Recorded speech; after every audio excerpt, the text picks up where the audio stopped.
My name is Frane. This is my Capstone project 2. In this project, I'm tackling the time series problem and the predictions regarding that. So the data set is the credit card transactions from the one of the real stores. It's pretty simple data set, nothing fancy about it. Checking for outliers and anomalies. There are some negative values, but we're assuming those ones are when somebody returns the merchandise. Checking kind of the distribution of the sales and to see how much do we need to clean anything. Is there some obvious outliers or not? So we are converting the dates to data frame, which is very important in time series. Just briefly checking what's the time frame we are checking. No now values in each of them, so we're leaving all of them. This is the checking the delta between the start and end time just to make sure it's all correct. No duplicate values. The thing is, here we need to tackle the adding missing hours because sometimes there's no transactions during the night and stuff like that.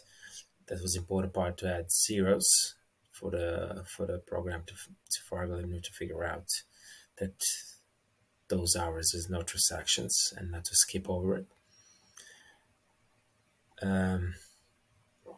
So yeah, putting zeros instead of null values. Here we're deciding how many days are we going to be splitting the time set in the past. This can be probably done better with the rolling averages, but that's beyond my pay grade at the moment. Here we're just going to check the last 20 hours and put that as a training set. Marked in red is those last 20 days comparing to the 2 years of the data set. The fitting and defining the model, I choose Ceramax as for time series prediction. And there's a lot of playing around with these models, trying to figure out the seasonality, what kind of seasonality. There's a lot of playing around with this to make it semi-decent. I'm pretty sure it can be done better, but don't want to spend too much time with it.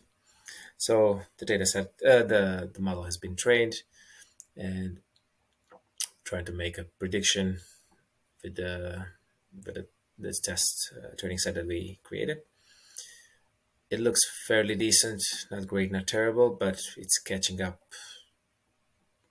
decent amount. We have some kind of statistics summary. The most important one, I think, and the most readable one is the standard deviation error. In this one, after that, we're creating a data frame for the future predictions to test the model. And yeah, we're creating an index, creating a prediction, and saving the prediction in a CSV file.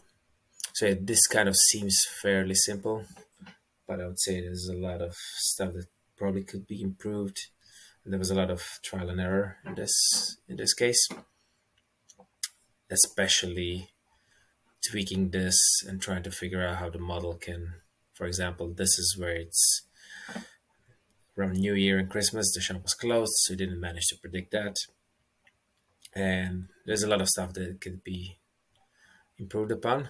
And in theory, problem is pretty simple, but it took me a lot of time to figure out a lot of details and especially to play around with parameters. So yeah, that's all. Thank you very much.